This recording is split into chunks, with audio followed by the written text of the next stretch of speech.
Hi every one. ഇത് നമ്മുടെ തെലുഗു ക്ലാസ്സിലെ ഭാവി കാലത്തിന്റെ മൂന്നാമത്തെ വീഡിയോ ആണ്. ഏറ്റവും ആദ്യത്തെ വീഡിയോയിൽ ഞാൻ പറഞ്ഞു തന്നത് സബ്ജക്ട് ഞാൻ എന്ന് പറഞ്ഞ വാക്ക് വരികയാണെങ്കിൽ, നേനു വരികയാണെങ്കിൽ എന്തൊക്കെയാണ് ഉള്ള പോസിബിലിറ്റീസ് എന്തൊക്കെയാണ്. ഇപ്പം വരും, വരാം, പോകും, പോകാം, ചെയ്യും, ചെയ്യാം, അങ്ങനെയുള്ള വാക്കുകൾ എന്ന് വെച്ച് കഴിഞ്ഞാൽ ഇംഗ്ലീഷിൽ ഐ വിൽ എന്ന് പറഞ്ഞ് എന്തൊക്കെയാണ് വരുന്നത്, അതിനൊപ്പം ഐ ഷാൾ എന്ന് പറഞ്ഞു വരുന്നതും. ഓക്കെ, അതേപോലെ തന്നെ രണ്ടാമത്തെ വീഡിയോയിലും രണ്ട് സബ്ജക്റ്റുകൾ ഉണ്ടായിരുന്നു. ഒന്ന് നമ്മൾ, മറ്റൊന്ന് ഞങ്ങൾ. നമ്മൾ എന്ന് പറയാനായിട്ട് മനമു, ഞങ്ങൾ എന്ന് പറയാനായിട്ട് മേമു.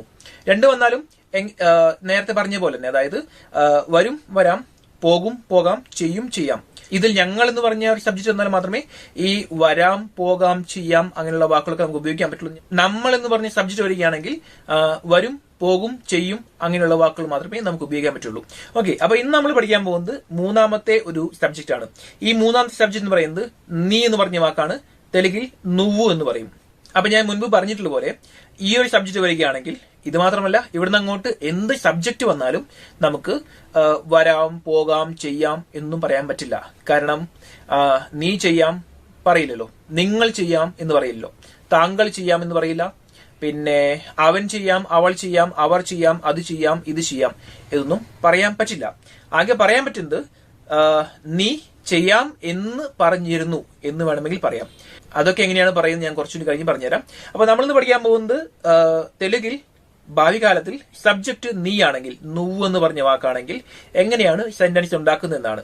അപ്പോ ഇതിനൊപ്പം തന്നെ അതായത് ഈ ഒരു വാക്യഘടന പറഞ്ഞതിന് ശേഷം ഞാൻ ഇനി പറഞ്ഞുതരാൻ പോകുന്നത് എങ്ങനെയാണ് ചോദ്യങ്ങൾ ചോദിക്കുന്നത് കൂടിയാണ്. ഓക്കെ, അപ്പൊ നമുക്ക് ആദ്യത്തെ ക്രിയ വെച്ചെടുക്കാം.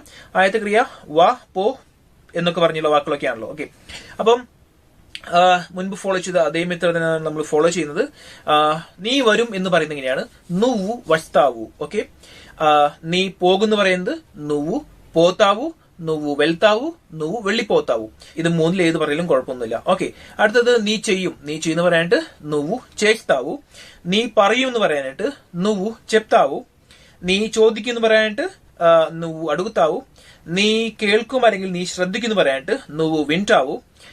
വിൻടാവു ടായ് ആണ്, ടായ് അല്ല. ഓക്കെ, നുവ്വു വിൻടാവു.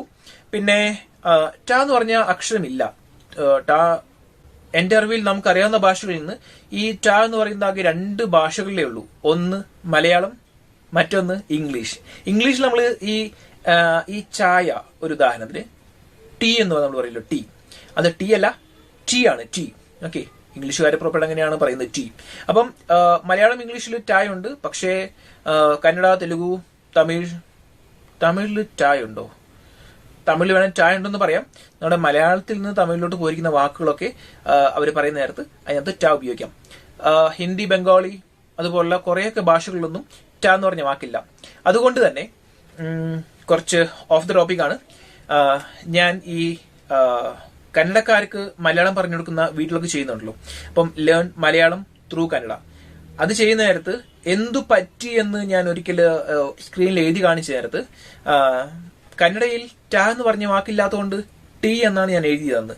അപ്പം പിന്നീട് ആ വീഡിയോ ഞാൻ തന്നെ കണ്ടപ്പം ഞാൻ ഇങ്ങനെ വായിച്ചു, എന്തു പട്ടി, അയ്യോ ഞാൻ എന്താ ഇത് എന്തു പട്ടി എന്ന് എഴുതിയിരിക്കുന്നത്. പിന്നെയാണ് എനിക്ക് മനസ്സിലായത്, ഓക്കെ വേറെ ഓപ്ഷൻ ഇല്ലാത്തതുകൊണ്ട് ഞാൻ അങ്ങനെ എഴുതിയതാണ്. ഓക്കെ, ടാ ടാ. അപ്പോൾ ഇവിടെ ഞാൻ പറഞ്ഞു വരുന്നത് വെച്ച് കഴിഞ്ഞാൽ വിൻടാവു എന്നാണ്, വിൻടാവു എന്നല്ല. ഞാൻ ഇവിടെ എഴുതി കാണിക്കുന്നു, വിൻടാവു തന്നെയാണല്ലോ, അതുകൊണ്ട് ബുദ്ധിമുട്ടൊന്നുമില്ല. അടുത്തത് ചതുവു. നീ വായിക്കും. നീ വായിക്കുന്നു പറയാനായിട്ട് നുവ്വു ചതുവുത്താവു. നീ എഴുതുന്നു പറയാനായിട്ട് നുവ്വു രാജ്താവു അല്ലെങ്കിൽ നുവ്വു രാജ്കുണ്ടാവു. നീ പഠിക്കുന്നു പറയാനായിട്ട് നുവ്വു നേർച്ചുകുണ്ടാവു. ഓക്കെ, അവിടുന്ന് അങ്ങോട്ട് ഓക്കെ ആദ്യത്തെ 10 മാത്രമാണല്ലോ ഞാൻ ഇങ്ങനെ പറഞ്ഞു തരുന്നത് സാധാരണ കോമൺ ആയിട്ട്.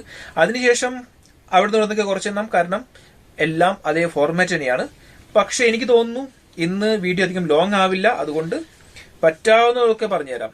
ഓക്കെ, വേഗം പറയാം. നോട്ട് ചെയ്യുന്നുണ്ടെങ്കിൽ നോട്ട് ചെയ്തോളൂ. നീ സഹായിക്കുന്നു പറയാനായിട്ട് നുവ്വു സഹായം చేస్తావు. നീ ജോലി ചെയ്യുന്നു പറയാനായിട്ട് നുവ്വു പണി చేస్తావు. നീ പ്രാർത്ഥിക്കുന്നു പറയാനായിട്ട് നുവ്വു പ്രാർത്ഥിస్తావు. നീ തിന്നും എന്ന് പറയാനായിട്ട് നുവ്വു തിണ്ടാവു. നീ ഭക്ഷണം കഴിക്കുന്നു പറയാനായിട്ട് നുവ്വു ഭോജനം చేస్తావు. നീ കുടിക്കുന്നു പറയാനായിട്ട് നുവ്വു താകുത്താവു.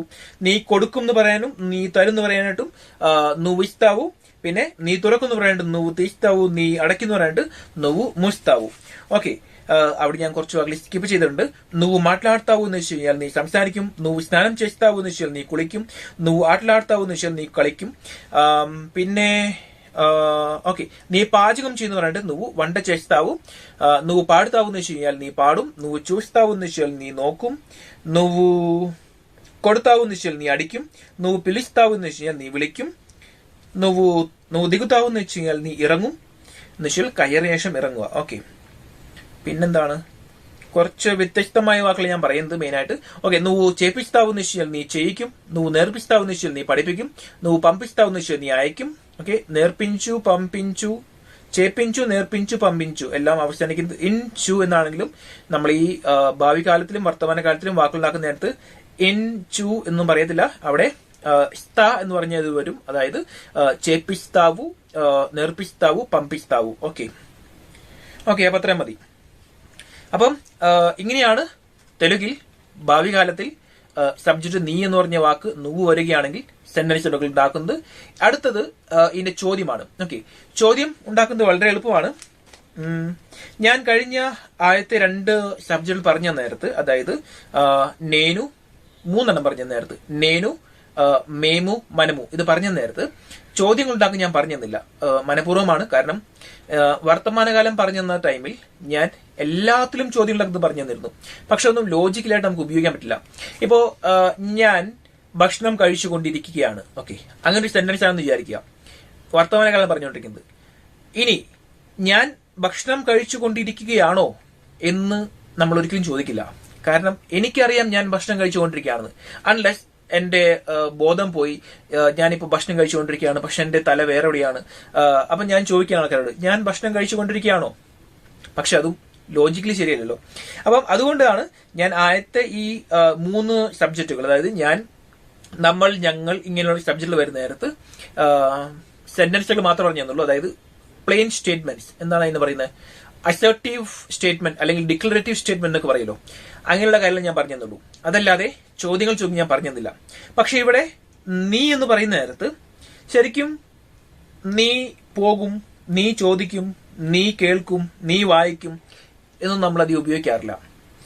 അല്ലെങ്കിൽ ഇങ്ങനെ പറയാം. ഓക്കെ, ഇപ്പം നിങ്ങൾക്ക് താല്പര്യമില്ല വിചാരിക്കുക.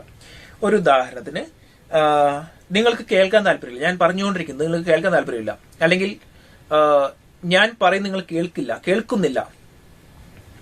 അങ്ങനെ ഇരിക്കുന്ന നേരത്ത് അയാളെ, അതായത് നിങ്ങളെ ഭീഷണിപ്പെടുത്തിക്കൊണ്ട് എനിക്ക് പറയാൻ പറ്റും, ഞാൻ പറയും, നീ അതുപോലെ കേൾക്കും, അല്ലെങ്കിൽ നീ അതുപോലെ അനുസരിക്കും എന്നൊക്കെ പറയാമല്ലോ. ആ ഒരു സാഹചര്യത്തിൽ മാത്രമേ നമ്മൾ ഈ ഭാവി കാലത്തിൽ നീ എന്ന് പറഞ്ഞ സബ്ജക്ട് വരികയാണെങ്കിൽ സെന്റൻസുകൾ പറയുകയുള്ളൂ. അല്ലെങ്കിൽ നമുക്ക് ഈ സെന്റൻസിൽ കൊണ്ട് ഒരു ഉപകാരമില്ല. പക്ഷെ ഉപകാരം വരുന്നത് ഈ ചോദ്യങ്ങൾ ചോദിക്കുമ്പോഴാണ്. അപ്പം ചോദ്യങ്ങൾ ചോദിക്കുന്നത് എങ്ങനെയാണെന്നാണ് ഞാൻ ഈ പറഞ്ഞുതരാൻ പോകുന്നത്.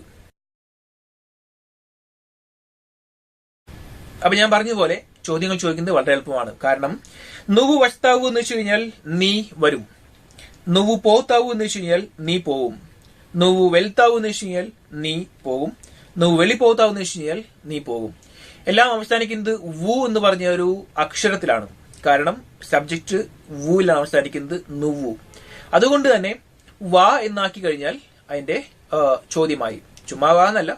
నువ్వు వస్తావు നീ വരും, నువ్వు వస్తావా നീ വരുമോ, నువ్వు పోతావు നീ പോകും, నువ్వు పోతావా നീ പോകുമോ, నువ్వు చదువుతావు എന്ന് വെച്ച് കഴിഞ്ഞാൽ നീ വായിക്കും, నువ్వు చదువుతావా എന്ന് വെച്ച് കഴിഞ്ഞാൽ നീ വായിക്കുമോ, నువ్వు സഹായം చేస్తావు എന്ന് വെച്ച് കഴിഞ്ഞാൽ നീ സഹായം ചെയ്യും, నువ్వు സഹായം చేస్తావా എന്ന് വെച്ച് കഴിഞ്ഞാൽ നീ സഹായിക്കുമോ. ഓക്കെ, 2 കാര്യങ്ങൾ പറയാനുണ്ട്. ഒന്നാമത്തെ ഒരു കാര്യം ഞാൻ മുൻപ് പറഞ്ഞിട്ടുണ്ട്.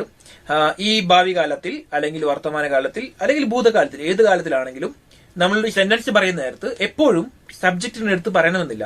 ഉദാഹരണത്തിന് വസ്തുനാനു എന്ന് പറഞ്ഞു കഴിഞ്ഞാൽ ഞാൻ വന്നുകൊണ്ടിരിക്കുകയാണെന്നാണ് അർത്ഥം. അല്ലാതെ അവൻ വന്നുകൊണ്ടിരിക്കുകയാണെന്നോ അവൾ വന്നുകൊണ്ടിരിക്കുകയാണെന്നോ അല്ലെങ്കിൽ നമ്മളെല്ലാവരും കൂടി വന്നുകൊണ്ടിരിക്കുകയാണെന്നല്ല അർത്ഥം. കാരണം വസ്തുണ്ടാനു എന്ന് പറയുന്നത് നേനു എന്ന് പറയുന്ന നേരത്ത് മാത്രം ഉപയോഗിക്കുന്ന ഒരു ക്രിയയാണ്, ഒരു വെർബാണ്. അപ്പൊ അതുകൊണ്ട് നമ്മളങ്ങനെ എടുത്തു പറയണമെന്നില്ല. ഇവിടെയും അതുപോലെ തന്നെ నువ్వు സഹായം చేస్తావా എന്ന് വെച്ച് കഴിഞ്ഞാൽ നീ സഹായം ചെയ്യുമെന്നാണ്, അല്ലെങ്കിൽ നീ സഹായിക്കുമെന്നാണ്. നമ്മൾ నువ్వు సహాయం చేస్తావా, నువ్వు ప్రార్థిస్తావా, నువ్వు పని చేస్తావా, నువ్వు అడుగుతావా, నువ్వు చెప్తావా, నువ్వు చేస్తావా എന്നെപ്പോഴും എടുത്തു പറയേണ്ട ആവശ്യമില്ല. నువ్వు എന്ന് പറഞ്ഞ വാക്ക് ഉപയോഗിക്കേണ്ട ആവശ്യമേ ഇല്ല. ചുമ്മാ చెప్తావా എന്ന് വെച്ച് കഴിഞ്ഞാൽ നീ പറയോ, చేస్తావా എന്ന് വെച്ച് കഴിഞ്ഞാൽ നീ ചെയ്യോ, പണി చేస్తావా എന്ന് വെച്ച് കഴിഞ്ഞാൽ നീ ജോലി ചെയ്യോ എന്നാണ്. അതൊന്നാമത്തെ കാര്യം. രണ്ടാമത്തെ കാര്യം എന്താ വെച്ച് കഴിഞ്ഞാൽ ഞാൻ പറഞ്ഞില്ല ഇങ്ങനെ ചോദ്യം ചോദിക്കുന്ന ഒരു ഫോർമാറ്റ് എന്ന് വെച്ച് കഴിഞ്ഞാൽ പോത്താവാ എന്ന് വെച്ച് കഴിഞ്ഞാൽ നീ പോകുമോ. പക്ഷേ ഇത് ചോദ്യം ചോദിക്കാൻ വേണ്ടി മാത്രമല്ല ഉപയോഗിക്കുന്നത്. ഇത് എന്താണ് അതിനെ പറയുന്നത്, നീ ഇത് ചെയ്യണം എന്നാണ് എന്റെ ആഗ്രഹം എങ്കിൽ എനിക്കിങ്ങനെ പറയാം. നീ, നിങ്ങൾ, താങ്കൾ, ആരാണെങ്കിലും ഞാൻ ആരോടാണോ പറയുന്നത്, ആരെയാണോ അഭിസംബോധന ചെയ്ത് പറയുന്നത്, അവരോട് എന്തെങ്കിലും ചെയ്യാൻ വേണ്ടി നമുക്ക് പറയുന്ന നേരത്ത് ഇങ്ങനെ ചെയ്യുമോ. ഓക്കെ, ഇതിനെപ്പറ്റി കുറച്ചും കൂടി ഡീറ്റെയിൽ ആയിട്ട് ഞാൻ അടുത്ത വീഡിയോയിൽ പറഞ്ഞുതരാം.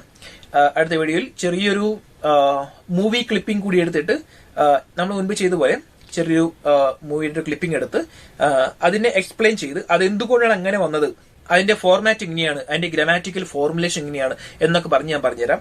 പക്ഷെ ഇപ്പോൾ ജസ്റ്റ് ഒന്ന് പറയുകയാണ്. അപ്പം నువ్వు വേണ്ട, ഓക്കെ, ചുമ്മാ സഹായം ചെയ്താവാ എന്ന് വെച്ച് കഴിഞ്ഞാൽ സഹായം ചെയ്യുമോ എന്ന് ചോദിക്കുകയാണ്.